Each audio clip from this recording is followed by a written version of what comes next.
ഡോക്ടർക്കൊരു സംശയം. പക്ഷേ എന്താണെന്ന്, ബ്രെയിൻ ട്യൂമർ ആണെന്ന് മനസ്സിലായി. പക്ഷെ അത് എത്ര ശതമാനമുണ്ടെന്ന് തിരിച്ചറിയാൻ പറ്റുന്നില്ല. ഡോക്ടർ 10 ദിവസത്തെ ഗുളികയും കൊടുത്തിട്ട് ഈ പയ്യനെ വീട്ടിലേക്ക് പറഞ്ഞു വിട്ടു. എന്റെ അടുത്ത് വന്നു വല്ലാത്ത സങ്കടം പറഞ്ഞു. ഞാൻ പറഞ്ഞു, മനസ്സിനൊരു സമാധാനം കിട്ടാൻ മഹാന്മാരുടെ ഖബറുകൾ സിയാറത്ത് ചെയ്ത് ഏർവാടി പോയിട്ട് വരാൻ പറഞ്ഞു. അങ്ങനെ ഏർവാടിയിൽ പോയി സിയാറത്തെല്ലാം കഴിഞ്ഞു മടങ്ങി വന്നു. ഞാൻ പറഞ്ഞു, 10 ദിവസം കഴിഞ്ഞിട്ട് ഡോക്ടർ ടെസ്റ്റ് ചെയ്യാൻ പറഞ്ഞിരിക്കുകയാ, നിനക്ക് ബ്രെയിൻ ട്യൂമറാ.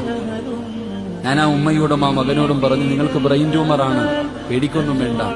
പക്ഷെ അടുത്ത ടെസ്റ്റ് ചെയ്യുമ്പോൾ ഒരൽപ്പം പോലും അണുക്കൾ എന്റെ ശരീരത്തിലില്ല.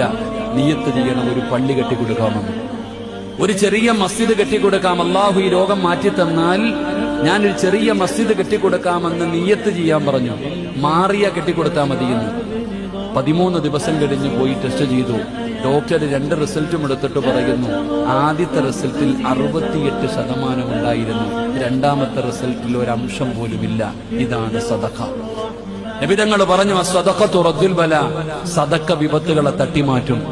അള്ളാഹുവിന് ചില അടിമകളുണ്ട്, ആ അടിമകളെ സദഖ കൊണ്ട് ചികിത്സിക്കും. അള്ളാഹു നമ്മളെ ചികിത്സിക്കാൻ ഭാഗ്യം തരുമാറാകട്ടെ.